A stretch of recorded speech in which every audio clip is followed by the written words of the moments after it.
I grew up in rural Alabama, about 50 miles south of Montgomery. I tasted the bitter fruits of racism. I saw the signs. I didn't like those signs that said white men, white women, white waiting, colored waiting. But one day I heard about Rosa Parks when I was 15. I heard the words of Martin Luther King Jr. on the old radio. The action of Rosa Parks and the words and leadership of Dr. King inspired me. And when I got a chance, I did what I could to bring down those signs. And I got involved, and it changed my life forever. But I give you one example. My first trip to Washington, D.C. was in May of 1961, when I came here to go on the Freedom Ride. I was 21 years old, same year that President Obama was born. But back in 1961, black people and white people in Washington, D.C. couldn't be seated on a Greyhound bus, like Trailway bus. They left D.C. and went into Virginia, or traveled through North Carolina, South Carolina. And one of the guys that beat us, my white seatmate, beat us, left us bloody at the Greyhound bus station in Rockville, South Carolina. This man was so moved by the election of Barack Obama. He came to my office on Capitol Hill in February '09 and said, "Mr. Lewis, I'm one of the people that beat you. I want to apologize. Will you forgive me?" His son had been encouraging his father to do it. He came down, he cried. He gave me a hug. The son hugged me. I hugged him back. And I've seen him several times since then. He called me brother, and I called him brother. Wow. And that's the power.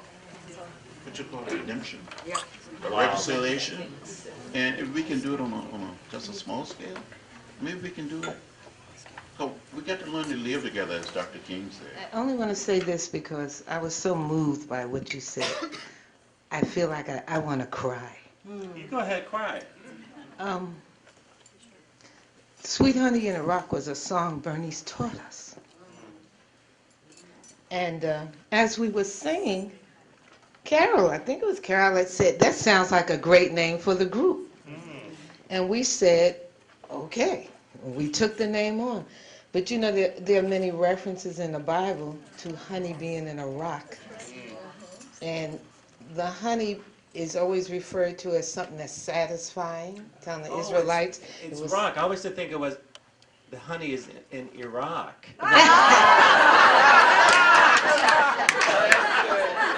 Thank you, because I was about to boo-hoo. You just took me out of that one. Oh, now it's clear to me. Okay, honey in the rock. Got it. Okay. But it always speaks as honey being satisfying and nurturing and nourishing. And it says, and I saw a quote that says, "From strength comes sweetness." So, Mr. Lewis, when you were talking, I was just thinking about Sweet Honey in a Rock, from strength. It takes a lot of strength to be sweet and to be loving. Absolutely. We're here. We're here. Thank you for that. That was just the connection. There's some strong women up here. Beautiful. And they come with some sweet sounds. And speaking of strong women. Well, to receive this great honor from the Humanities Council means so much.